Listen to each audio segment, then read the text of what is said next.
1, 2, 3. So here I am. I'm Damian DeBuiser with the Brew Happy Show, and I'm here at the Denver Kitchen in Denver, Colorado, of course. And I'm here with some people from Oskar Blues and Golden Road Brewing. Guys, go ahead and introduce yourselves. Yeah, my name's Dave Chichura. I'm the head brewer at Oskar Blues Brewery. John Carpenter. I'm the brewmaster for Golden Road Brewing. And you guys are based out of Colorado? Yes, we're up in Longmont. This is just about a half an hour drive up north of Denver. Excellent. Just outside of Boulder. And you guys are all the way out from LA? Yep, Los Angeles, man. Excellent, excellent. Now we're here for an event today, and they're doing a Meet the Brewer, and we're tasting some of their delicious brew that they've just released recently, and they're gonna talk a little bit about what they brought for us today. So tell us a little bit about this tasty treat that you got here. That's John's baby. Okay. Well, this is our Burning Bush IPA. It's a beer we, until this year, only brewed once. It was our first specialty beer we ever did. Real fun beer. It's smoked IPA, but it's really IPA forward with kind of a subtle smokiness. If you let it sit and warm up, the smokiness goes from subtle to pretty intense. Wow. We love it. It's just a fun beer. It's a style that we didn't really know kind of existed, and so we just wanted to play around with things. We love the idea of Rausch beers and the way that kind of the smokiness complements the floral hop flavors. We went more floral than citrusy hop on this one, which is much different from our base IPA, which is our Point the Way. And, you know, we hadn't brewed it for almost 10 months because after we brewed it, everyone was really excited about it, and so we decided to torture ourselves and said, hey, fuck it, we're not going to brew it again until our 1 year anniversary. Awesome. So, can I say fuck it? Yeah. Yeah. Well, fuck it. Oh, hand me that beer, please. Yeah, so we brewed it again. Oh, the glass. 1 year after we opened for our anniversary at the brewery, and we poured it there, but we haven't really poured it anywhere else, and this is the release of the Burning Bush cans that we have. So this is the first time we've ever canned it. We've been brewing, I think we're on batch number 6 right now that we brewed of it this year. We've kind of been getting enough volume so that we can put it into cans and kind of get it out to the market. Excellent. Canning has been become a lot more popular in the brewing industry. A lot of brewers are switching over to cans in lieu of bottles because many think that it helps preserve the quality and taste of the beer better. Would you agree with that as well? Yeah, I mean, there was one brewery that kind of pioneered a lot of canning, but they make really crappy beer, so we don't like to talk about them. How do you feel about weighing in? I take umbrage. The can thing has just been incredible over the last several years. We're actually at Oskar Blues. We're coming up on our 10th anniversary of canning beer in November, and it's been a pretty crazy 10 years to go from a single head or 2-head filler and a single head seamer that would do like maybe about a barrel of beer an hour if everything was working okay, to where we are now with the growth that we've had to the point where we're brewing about 95,000 barrels this year, and we have a canning machine that'll do 280 cans a minute. And to see how many other people are brewing or are putting their beer in cans now throughout the United States. I don't know what the current tally is on canning craft breweries, but last I saw, it was really close to 200 the last I heard. Wow. And I just like remembering back to where, when I started with Oskar Blues 7 years ago, there were still only about a dozen of us putting our beer in cans. Wow. And now you see other folks who have gone the same way that we have, which is we package our beer in cans and kegs. Little cans, big cans. Nice. And that's it. And it's really good to see that. To the point where there's canned beer festivals now, and it's just been an incredible thing. There's that one out in Reno that I don't know if that's going on again this year, but we host our own canned beer festival. We've done a couple of those now back up in Lyons, and there are other canned beer events going on throughout the United States, and it's a legitimate thing. It's not some hokey gimmick deal. It's better for the beer. Yeah. And a lot of people are really getting hip to that. And I think we'll always have that challenge of turning people, craft beer drinkers and beer snobs and whoever they are, onto the fact that you can get a really good beer out of a can. But it's really great when that kind of light bulb goes off of someone's head once they realize that is possible. They're hooked, and they start to be more discerning about the packages that they buy. It's great to bring it up. In all seriousness, it's a huge deal what Oskar Blues and a few of the early breweries did with canning, because the biggest thing behind canning and craft beer that's made it difficult is not the equipment, it's not the product, it's the stigma behind, you know what comes in a can? Really cheap, really crappy beer. And it's normally a long time for people to be okay with saying, hey, just because it's coming out of this package doesn't mean that it has to be some low class, swill.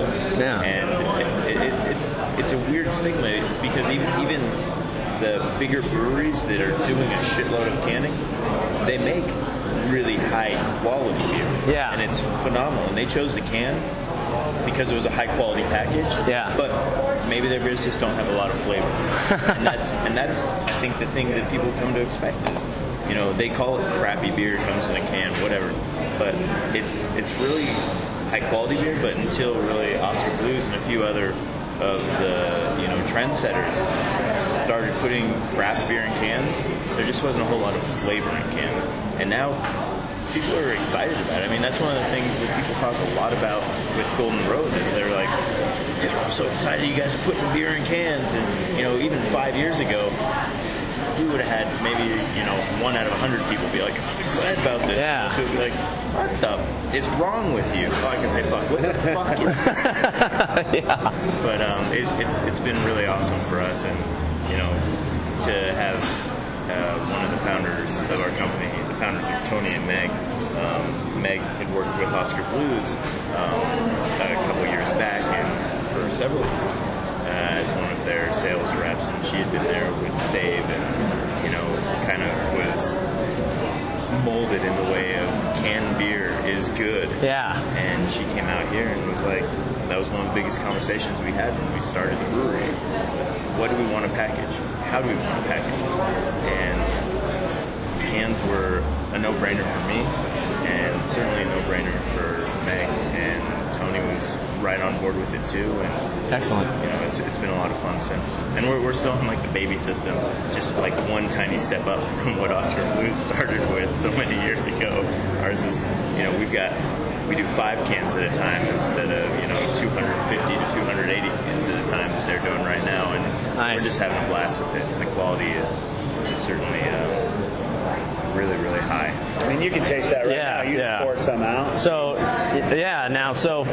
now one of the arguments of the canning is you can't see the beer, but you still know that it's in there. And when you pour it into a glass, which is how it should be properly drank, anyways, you can see the crisp golden color, the frothy foam, the beautiful bubbles rising to the surface to meet you and greet you. And you said that I'm the second person here in Colorado to drink this.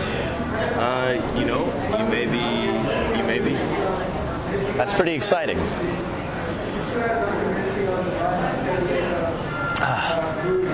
You can definitely taste the hops just jump out at you. It's got definitely has that smoky flavor, coming in at the end there.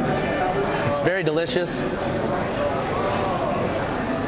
Now, you had mentioned that as this beer gets warmer, you notice that smoky flavor come out.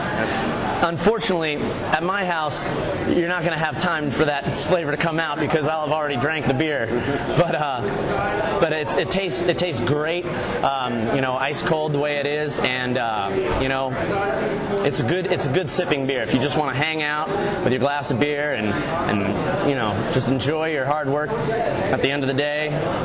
This is the beer to do it with. You might notice also it's an 8% alcohol beer to boot. So. Not bad. Not too shabby indeed. Yeah, it's really, really well done. I actually had this beer for the first time last year. We went out for Golden Road's grand opening and had a really good time there. It was a great day. Lots of other breweries participating, pouring their beers. We were pouring our beers, and John told me he had a smoked IPA, and I said, that sounds intriguing, I want to try it, and just blew me away to the point where I'm stealing the idea. Yeah. And we're going to brew a smoked IPA here on Monday. Wow. Yeah, it was a collaboration with some other friends of ours. Now that's one of the interesting things about the craft brewing industry is the brotherhood and the camaraderie that always exists between each brewer, even though they're competing breweries. And I was wondering, how did you guys come to know each other and decide on this merger, this union of this meeting of minds? Well, I mean, the main thing is, the main connection we have really is the fact that Meg did work with us for a while on the sales end. Meg? Yep. She came out to Colorado, discovered some craft beer, and somehow got involved with us. And I think a good portion of her time with us initially was spent in an RV with our marketing guy, going around to bike events and putting beer in people's hands and make sure it gets into their face holes. That just sounds so exhausting. What a terrible job that must be. And she saw what craft beer does to people and what the potential is, and just embraced it. She could speak more intelligently about it than I can, of course, but and we just always kept in touch. And she went out and moved on, did her own thing. She ended up with a brewery up in the Bay Area, and was there for a while and helped them grow, and then decided to embark on her own thing. And so she got hooked up with Tony and the business, and the next thing you know, they go from planning stages to brewing and packaging beer in about 4 or 5 months, something like that. It was unprecedented, like just breakneck speed, and putting out just amazing kick-ass fucking beers from the get-go. Now that's enthusiasm. Now I have to ask, how did you guys come up with the name Burning Bush? Are you guys religious nuts, or did you have a vision? Maybe we had a vision. I have a lot of visions here. This helps with them. This was actually a name that was Tony's brainchild. We were kind of sitting around drinking it, and it was a surprise beer that we actually made it to begin with. And I kind of kept it a secret because I didn't know if it was going to be worth a while or not, and if I was going to be shit canned for it. The danger of being a pioneer. Yeah, or maybe just being an ass. No, we sat down and drank it, and we were all really stoked on it. And it was a fun beer, and we didn't know what the hell we were going to call it. And Tony and Meg have been really good with kind of the creative end of coming up with names and stuff like that. And it was just like on the tip of Tony's tongue. He was just kind of like, let's call it Burning Bush. And it was like, did Tony have a redheaded girlfriend, maybe? No comment. And Tony's a married family man. Oh, okay. I've had a redheaded girlfriend or 2, or 3. I thought that was Firebush.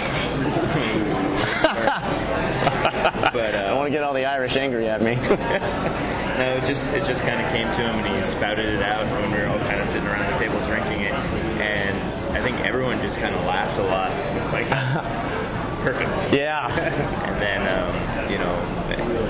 it was very appropriate and all. Oh. Yeah, it was very appropriate in a lot of different ways for us being in California, especially Southern California. Some of my background has to do with I spent a long time as a wildland firefighter as well. Really? And so for me it was a little bit more sensitive, but I thought it was pretty appropriate for us. Yeah. So we just went with it, and it's kind of a tongue-in-cheek thing, and we love the name and we love drinking beer. Wow, well, awesome. I have really enjoyed sitting here talking with you guys about your wonderful beer. I look forward to trying more, especially from Oskar Blues. There was one other thing that I had to ask you about. Last year, when Susanna Parker was being given the farm tour by Jeff the farmer out at your ranch, he mentioned something about the honey badger. What can you tell me about this mysterious honey badger? That was a beer that we did last year. It was just a one-off that we brewed up in Lyons at our original brewery. Yeah. And, just a fun little thing that we did with, is a smoked honey porter. So we got some local honey from Madhava, yes. local honey supplier, and we smoked our own malt on our our smoker at our restaurant in Longmont, and threw a little bit of that in there, and there happened to be maybe a couple chunks of meat, along the way. The smoker, definitely was holding some chunks with it, and so I remember seeing some of that go into the mill. Yeah. And we had a nice smoky treat, and you guys were serving it with. We would serve it with a garnish of a meat stick made from some of the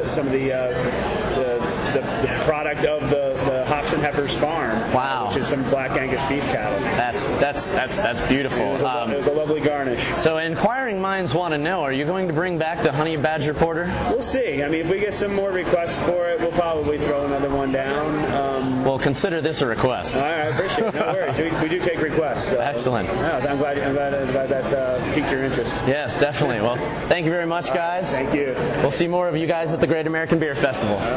Cheers.